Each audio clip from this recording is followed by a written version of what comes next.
What's going on? It's your boy Sermon at Sermon's Domain on Twitter. Nicki Minaj has been pretty quiet for the last 4 months. At the end of December, she decided to get rid of all social media apps on her phone and just focus on recording her upcoming album. And that made a lot of sense because social media is distracting. Social media is the worst when it comes to an artist.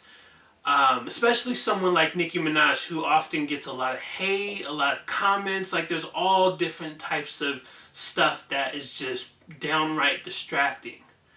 Today, she makes her big return with the first two singles from her upcoming album.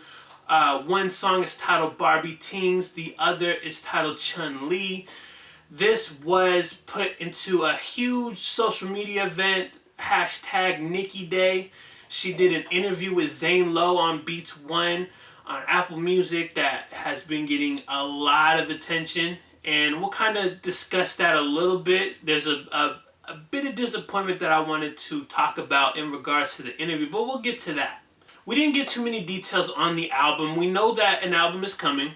We know that she is doing a documentary with the album, and that it feels like there's going to be some pretty heavy subjects on here. In regards to Meek Mill, she kind of talked about him a little bit, but she said that she's saving a lot of her thoughts for the album / documentary that's coming out.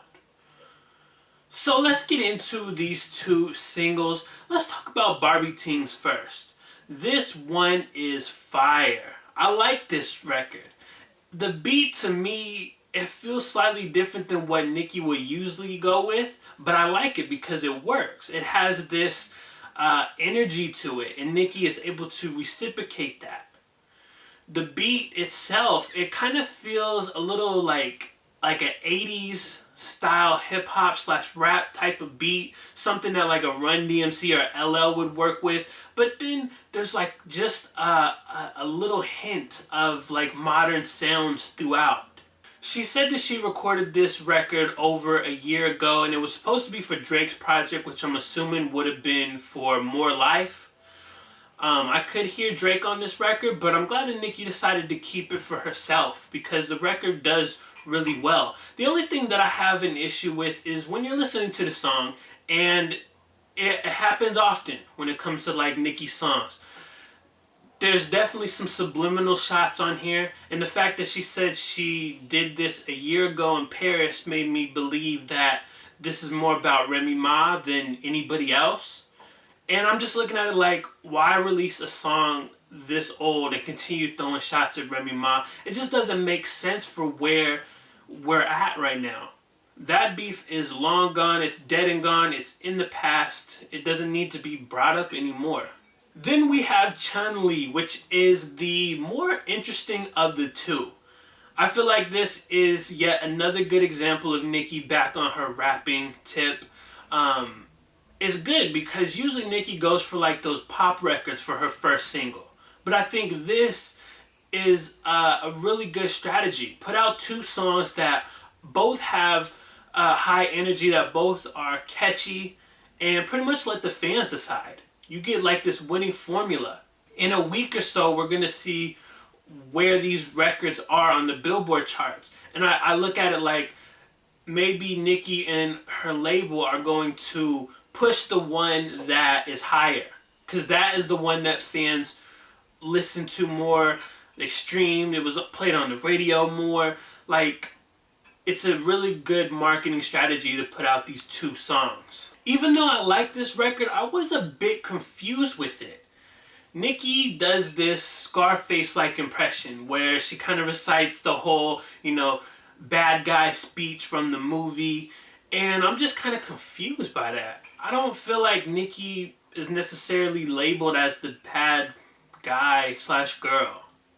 And the fact that she kind of relates that to Chun-Li is very confusing as well, because Chun-Li is not a bad Street Fighter character. She is a good person. She's not like a villain. So kind of connecting that to it was a little weird. But overall, I do like the record. When I was listening to Chun-Li, it really drove me to start thinking about this opinion that I had, where a lot of Nicki Minaj's music, in a sense, is shaped by the perception of her on social media. I feel like if social media didn't exist and Nicki Minaj was still this big superstar, her music would be vastly different. When you listen to her music, she's often coming across like she has to prove a point. Like, I'm still dominant, I'm still the top female in this entire industry. Even with this record, like I mentioned, the whole bad guy thing. Like, would we have gotten that part if social media hadn't played a role? I look at it like Nicki Minaj is more concerned on some of these records. Not necessarily all of them, but some of these records that you listen to, she's more concerned with trying to convince you that she's still at the top. But she's doing it in a way that is like, it's not really too creative, I say. You know the whole like bitches is my son stuff? She said that multiple times over the years. Instead of being like just going off and really going out and showing out lyrically and proving that she's the best, she's trying to tell you, instead of just making music that is not a reflection of the perception of Nicki Minaj in social media. I hope that's not too confusing, because when I'm working it out in my head, I think there's a lot of layers to that. And it's something that I could probably discuss even more in depth in a separate video, but it was just something that came up while I was listening to Chun-Li.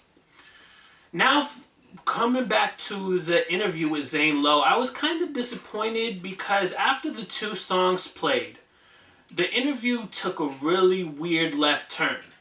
The songs themselves, I thought they were going to be like the big talking point, and they still are. Everything about Nicki is huge today. It's Nicki Day.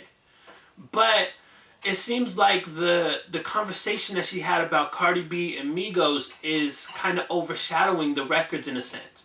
And let me be clear, I think that what she said about Cardi B, and maybe not about Quavo, because I understand the whole perception of what she said in regards to that, but in terms of the whole Nicki versus Cardi B thing, I feel like fans really drove that to be a thing.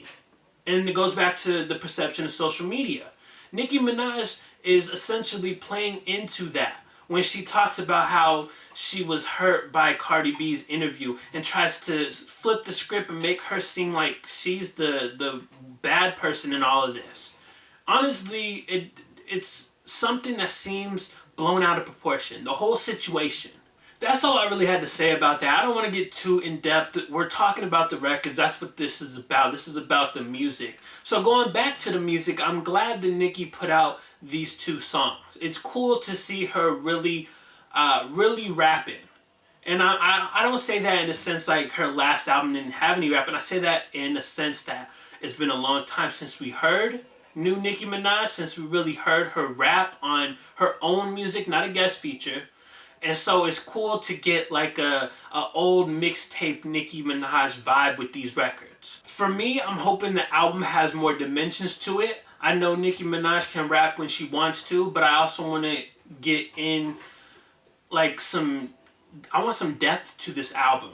I want to know her feelings. I mean, the whole Meek Mill thing is going to be addressed, so I want to see how she addresses that on the album, as well as some other stuff. I want to see a little bit of artistic growth.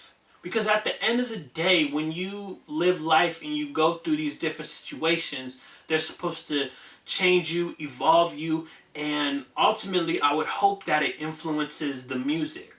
Nicki Minaj said that this upcoming album is her best one yet, and I really do want to believe her, and I hope I feel the same way when this album drops later in 2018. So those are my thoughts on Nicki Minaj's two new singles, as well as a host of other things going on with Nicki Day.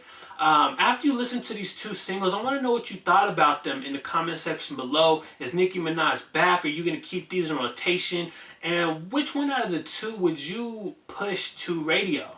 Which one would you push over the other? Talk to me in the comment section below, and then like the video, subscribe to the channel if you're not already, share the video. Follow me on Twitter at sermonsdomain. And as always, thank you for your time. I appreciate you for watching. And until next time, peace.